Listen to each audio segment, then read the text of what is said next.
Conta-se uma história que um amigo estava caminhando pela rua e viu um conhecido seu de longa data tentando se equilibrar ali sobre as pernas porque estava embriagado.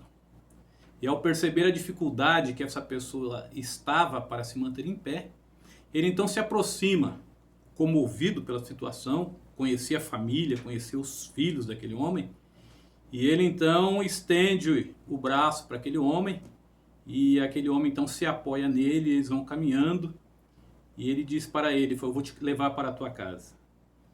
Só que quando eles estão andando, no meio do caminho, o amigo se lembra que tinha que comprar pão e leite. Aproxima ele de um poste, fala, faz um favor para mim, segura esse negócio aqui. E ele então segura o poste, não solta isso aí, tá? Já já eu volto. E correu lá na padaria para comprar o pão e o leite. Porém, a fila estava grande e ele demorou.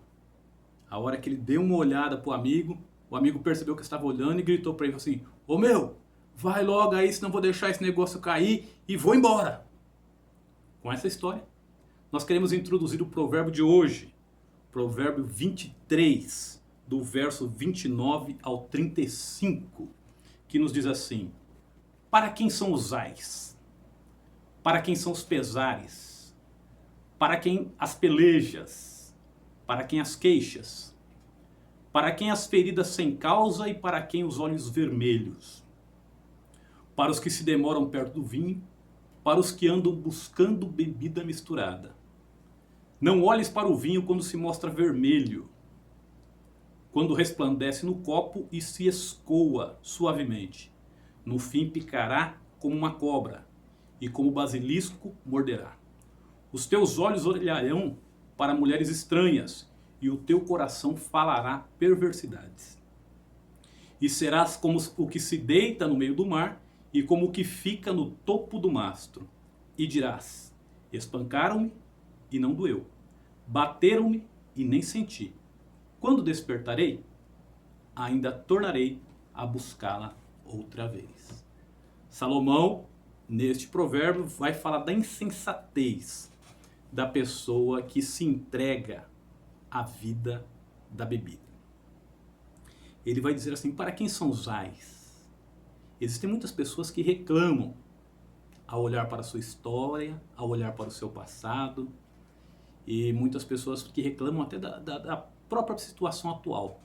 Eu me lembro quando eu trabalhava em hospital, chega um cidadão e de longe eu ouvia ele chegando, ele estava sendo trazido do pronto-socorro para a internação. E eu trabalhava na internação e eu escutava ai, ai, ai. E na hora eu lembrei desse texto que diz para quem são os ais. E quando chegou, ele estava com um curativo na mão. E eu perguntei, o que foi? Perguntei para a enfermagem, que eles iriam me passar o plantão, né? Ele, meu dedo, meu dedo, meu dedo. E a hora que eu ergui aquele curativo, cadê o dedo? O cidadão estava bêbado, foi soltar um rojão e segurou e não soltou. Conclusão, o rojão estava virado, o chumbo caiu na mão dele, explodiu na mão dele e ele perdeu os dedos da mão. E o texto aqui coloca, para quem são os ais? E o texto argumenta, para aqueles que ficam perto da bebida forte, para aqueles que se dão ao vinho. Quantas pessoas que não se queixam dizendo assim, ai, cadê minha família? Ai, o que eu fiz com a minha esposa? Ai, que saudade dos meus filhos. E ele coloca aqui, para quem são os pesares? A pessoa fica se lembrando do passado, se sente pesaroso pelos erros que cometeu. Para quem são as pelejas, ou seja, as brigas? Você já viu como bêbado briga com facilidade? Principalmente dentro de casa. Fora de casa, eles são queridos, eles são educados, dependendo da situação, né? Mas quando chega em casa, eles são os valentes, eles são os valentões. E acabam batendo nos filhos, espancando as mulheres. E ele coloca aqui, para quem são as pelejas? Esse povo briga com uma facilidade tremenda. E ele diz assim, para quem são as feridas sem causa? Não existe motivo, não foi um acidente, não foi um incidente, foi porque ele bebeu, caiu, ralou o rosto, quebrou dente, teve fraturas, são feridas sem causa. E ele mesmo responde, para aqueles que se demoram perto do vinho e procuram bebida misturada. A bebida misturada era uma bebida forte que se usava na antiguidade. E ele vai dar um conselho: não olhes para o vinho quando se mostra vermelho, quando resplandece no copo e escoa suavemente. O que Salomão está dizendo aqui? Se você tentar lutar contra o vinho e você se demorar perto dele, ele vai te vencer. Claro que o vinho aqui é uma simbologia, são todas as bebidas alcoólicas. E ele vai dizer das pessoas que se excedem nisso. E vai dizer que quando ele escoa, ele é bonito. Ou, vamos colocar aí uma outra bebida, quando bebe, ele traz uma sensação boa, ou uma sensação de refrigério, ou uma sensação de esquecimento, mas o texto diz, mas por fim ele vai picar como se fosse uma cobra.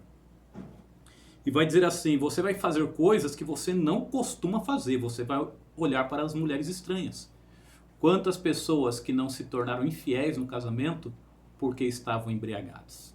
E ele vai dizer assim, o teu coração falará perversidade. Às vezes a pessoa usa até um linguajar que não lhe é próprio, fala coisas que ele não costuma falar. E vai dizer assim, verso 35, e dirás, espancaram-me e não doeu, bateram e eu não senti. O que significa isso? Aconteceu tudo isso, mas eu não aprendi a lição. Eu vou fazer de novo. O texto completa dizendo assim, quando despertarei, ainda tornarei a buscá-la outra vez. O meu pai, ele era alcoólatra. Na psiquiatria eles chamam de alcoolista, né? O meu pai, ele era alcoólatra e quando ele conseguiu vencer a bebida, ele não bebia absolutamente nada de álcool, nem quentão. Porque o lema dos alcoólicos anônimos é, evite o primeiro gole. Porque o alcoolista, quando ele toma o primeiro gole, ele simplesmente sai fora de controle. Ele não consegue se deter. Pode ser que eu esteja falando com alguma pessoa que teve a vida destruída pelo álcool. Mas eu quero te trazer uma mensagem de esperança. Jesus restaura vidas.